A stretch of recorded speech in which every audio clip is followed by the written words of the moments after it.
Welcome to our deep dive. Oh, You guys, this one's all about well, it's about you. It's about how you relate to yourself.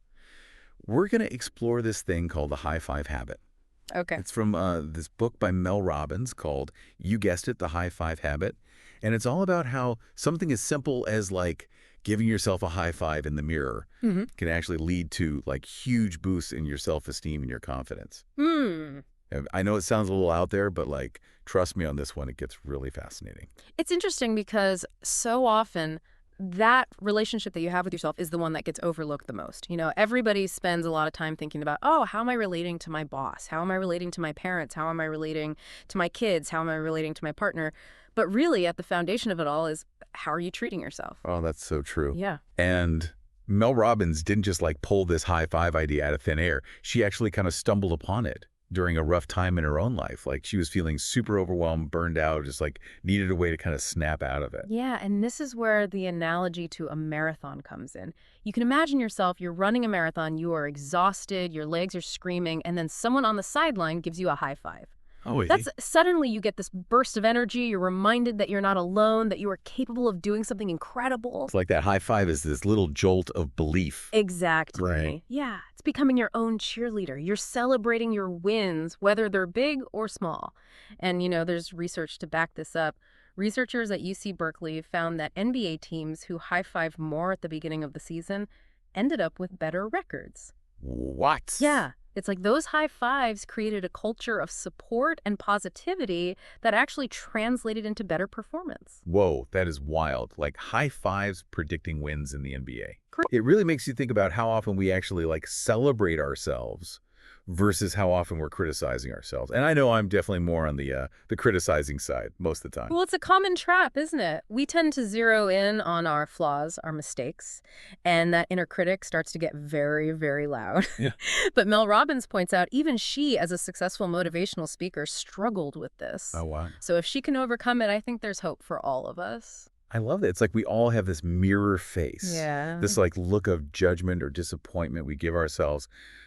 But what I found really eye-opening was like the actual science behind all of this. Like Mel Robbins actually digs into how this negative self-talk is actually impacting our brains. Yeah, it's not just about feeling bad. It's about how our brains are literally wired. We have these things called automatic negative thoughts, ANTs. They're basically like mental shortcuts our brains create based on our past experiences.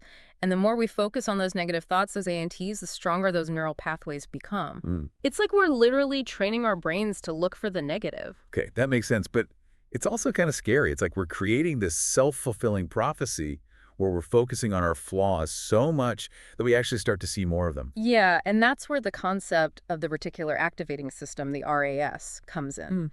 Think of your RAS like a filter in your brain. It's constantly scanning your environment for information that confirms your existing beliefs. Oh, okay. So if your belief is I'm a failure, your RAS is going to be on high alert, picking up on every little mistake or setback while filtering out any evidence of your successes. So it's like we're unknowingly choosing to see the world through this negative lens. Pretty much, yeah. It's kind of freaky. But I guess it makes me wonder, like, okay, so can we actually retrain our RAS to like focus on the positive instead? And that's exactly what Mel Robbins suggests with what she calls her flipping it technique. It's about consciously challenging those negative thoughts and replacing them with positive affirmations. For example, instead of saying, I'm so bad at this, you might say, I'm learning and growing and I'm proud of my progress.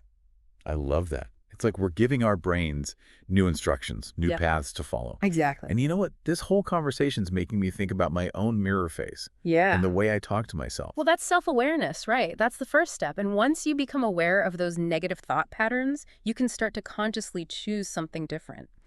And what's amazing is that with repetition, your brain actually starts to rewire itself. Those new positive pathways get stronger and the old negative ones begin to fade. So it really is about like rewiring your brain. It is. This is giving me a whole new perspective on like the power of our thoughts. Yeah. It's like we really do have this ability to shape our own reality Absolutely. by choosing what we focus on. And, this concept of flipping it applies to so many areas of our lives, not just self-talk.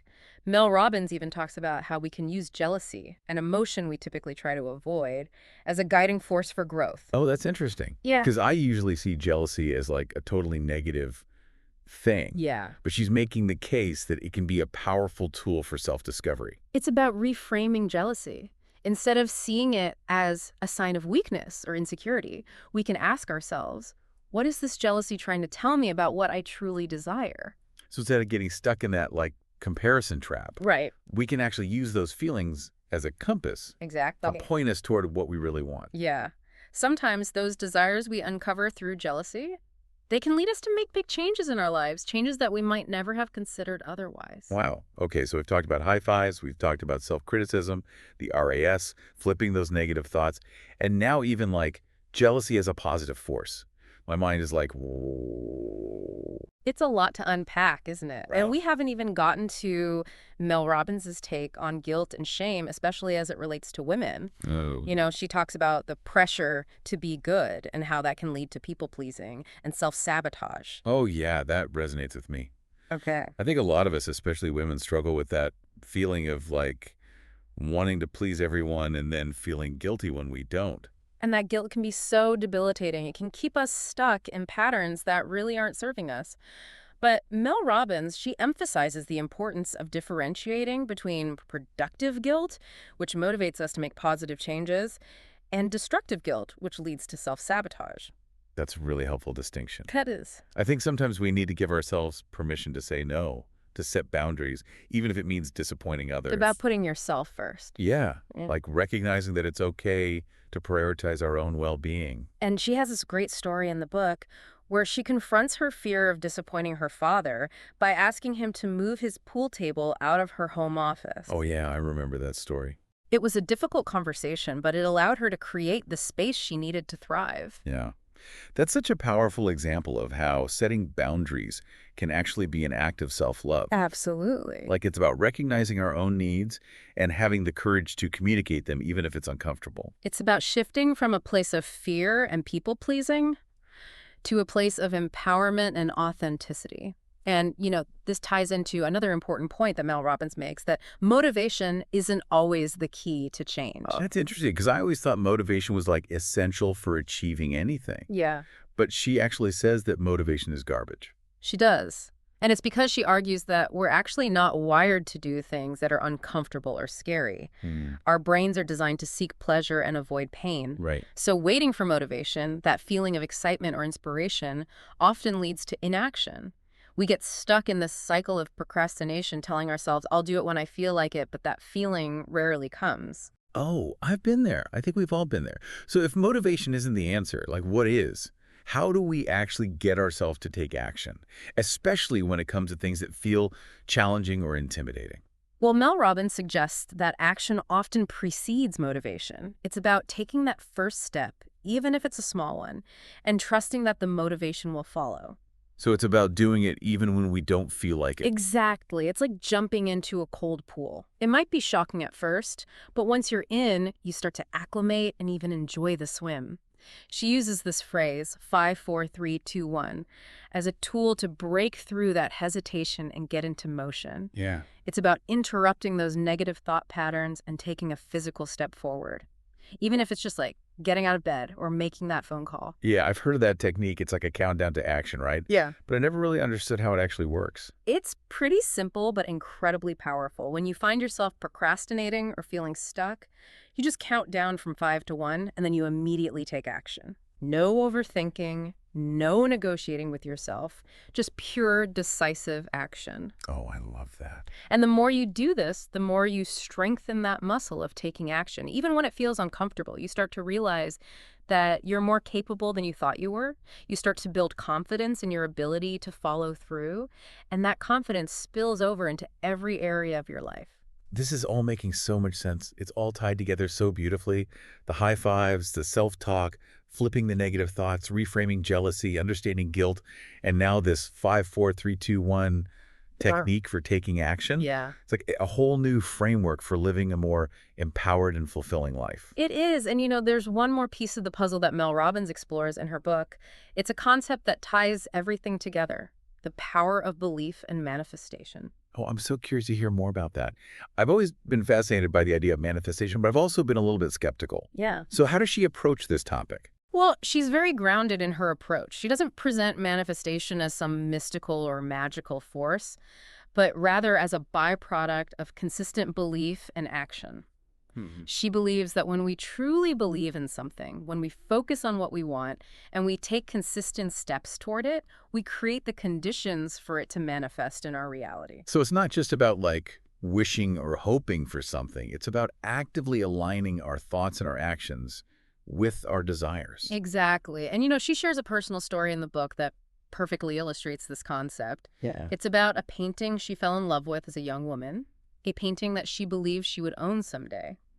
And through a series of seemingly impossible events, that painting actually came into her possession 11 years later. 11 years. Wow. Okay. Okay, I definitely want to hear more about that story. It sounds like a perfect example of how the power of belief can create some pretty incredible results. It is. It's a story that'll blow your mind and really make you question the limits of what's possible. Well, I guess we'll have to save that story for part 2 of this deep dive. Okay. I am hooked. I can't wait to share it with you. Okay, so welcome back to our deep dive into the high five habit.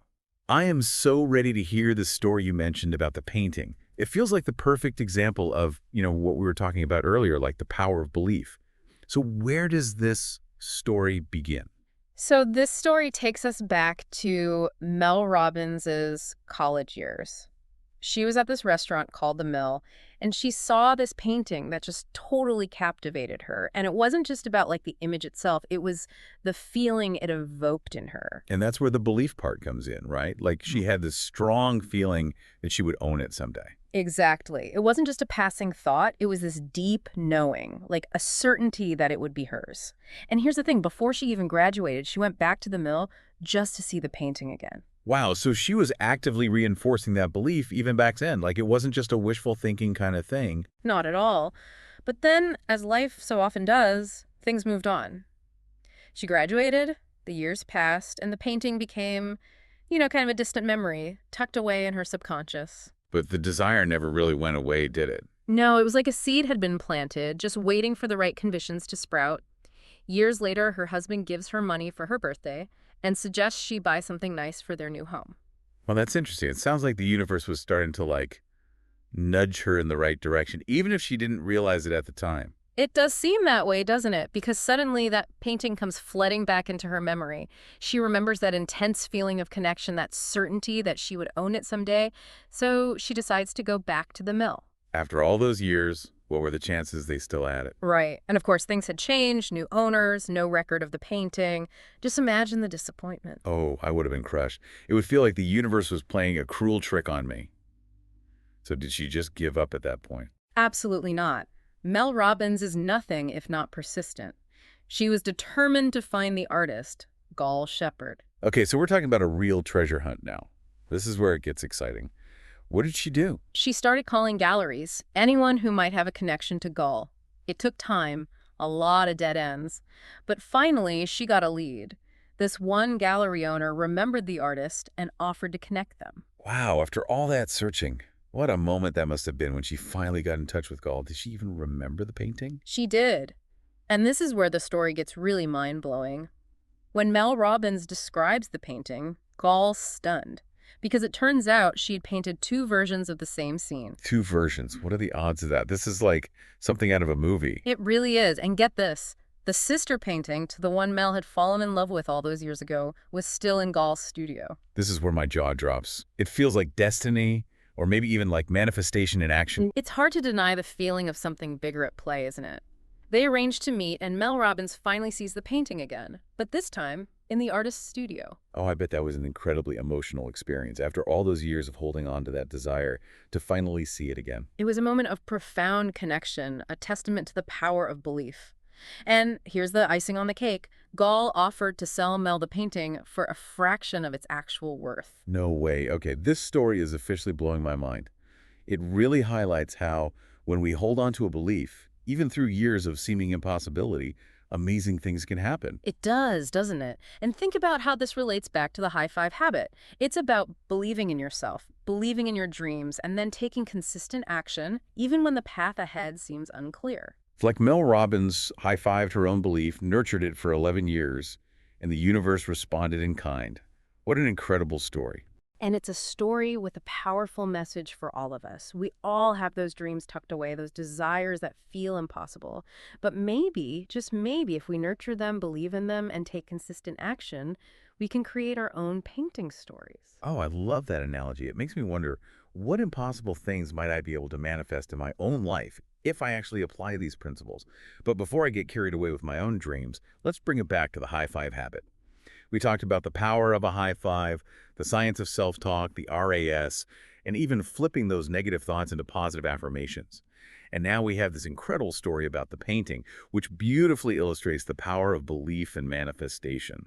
What other key takeaways do you think listeners should keep in mind? Well, one of the most impactful points in the book is this idea that action is often the antidote to fear and inaction. Mel Robbins, she doesn't sugarcoat it. She says straight up that motivation is garbage and that we need to focus on simply taking action even when we don't feel like it. Right, and that's where her 5-4-3-2-1 technique comes in. Right. It's like a shortcut to breaking through procrastination and actually getting things done.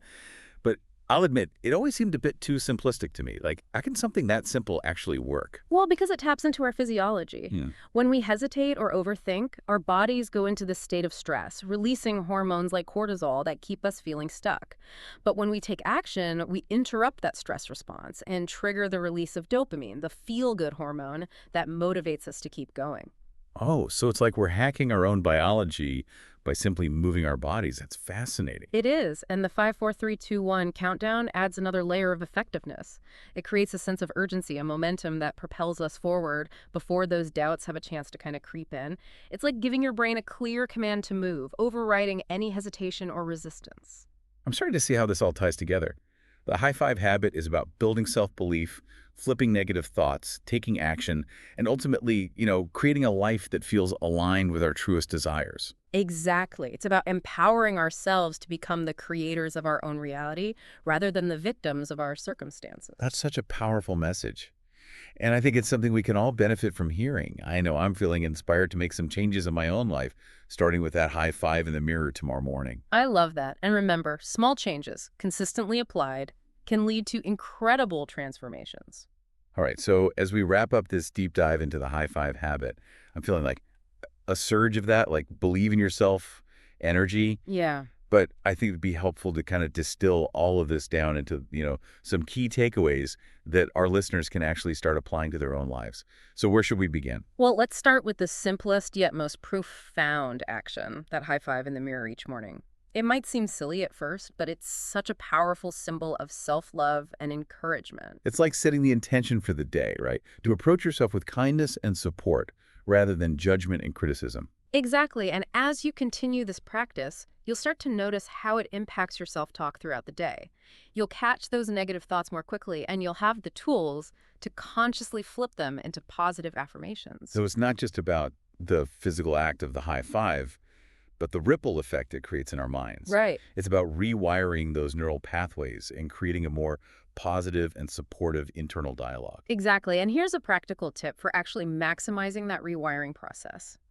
Every time you catch yourself thinking a negative thought, imagine literally flipping a switch in your mind and replacing it with a positive affirmation. The more you do this, the stronger those positive pathways become. Oh, that's a great visual. It makes it feel more tangible and actionable. Yeah. And it reminds me of what we discussed earlier about jealousy and guilt. How we can actually use those emotions as guides rather than letting them drag us down. That's right. Instead of suppressing those feelings, we can ask ourselves, what is this jealousy or guilt trying to tell me? What unmet need or desire is being reflected here? I'm thinking about that story Mel Robbins shared about asking her father to move his pool table out of her home office. It was a difficult conversation, but it was also a powerful act of, like, setting boundaries and prioritizing her own well-being. Yeah, it's a perfect example of how honoring our own needs can sometimes require us to have those tough conversations, even if it means, risking disappointment or conflict. And remember, setting boundaries is not selfish. It's an essential part of self-care and creating healthy relationships. This makes me think about how often I say yes when I really want to say no, just to avoid those uncomfortable feelings. Right. But maybe those uncomfortable feelings are actually trying to, protect me, Yeah. guide me toward a more authentic way of being. Exactly. It's about listening to those inner whispers and having the courage to act on them, even if it feels scary or unfamiliar. And when those fears and doubts do start to creep in, that's where the 5, 4, 3, 2, 1 technique comes into play. Right. It's about taking action before those negative thoughts have a chance to, paralyze us. That's the beauty of that technique. It's simple, yet incredibly effective. It's like a shortcut to bypassing those overthinking patterns and tapping into that pure instinctual energy of action. So instead of waiting for the, perfect moment or the right feeling, we just need to start moving, even if it's in a small way. Exactly, because often the motivation we're searching for actually comes after we take action. It's like building momentum. The more we move, the more energy we create. And that brings us back to the power of belief. Mel Robbins' story about the painting is such a beautiful example of how our beliefs, combined with consistent action, can create some really incredible results. It really is, and it highlights this idea that maybe, just maybe, the things we desire are not as impossible as we think. Maybe if we nurture those desires, believe in them with unwavering conviction, and take consistent action, we can bring them to life in ways we never thought possible. It's like we're co-creating with the universe, Mm. like sending out those signals of belief and then being open to receiving the opportunities that align with those beliefs. And sometimes those opportunities come in unexpected ways, through seemingly random encounters or these unexpected twists of fate. It's about staying open to possibilities, trusting the journey, and believing that the universe has our back. Oh, I love that. It makes me want to just go out there and high five every possibility that comes my way just to see where it leads. I encourage you to do just that. Embrace those possibilities with open arms and a high five in your heart. Well, this deep dive has been such an inspiring and empowering experience. I feel like I have a whole new toolbox for building self-confidence, taming those negative thoughts, and creating a life that feels truly aligned with, my authentic self. And remember, it all starts with that simple act of self-love. That high five in the mirror. It's a reminder that you are worthy, you are capable, and you have everything you need to create a life you love. Well, thank you so much for sharing your insights and for helping us unpack the wisdom of the high five habit. I know our listeners are going to walk away from this episode feeling inspired and empowered to make some positive changes in their own lives. It's been my pleasure. Remember, the power to create change lies within each and every one of us. That's a wrap on this deep dive into the high five habit. We hope you enjoyed it. Until next time, keep believing in yourself, keep taking action, and keep high-fiving your way to a brighter future.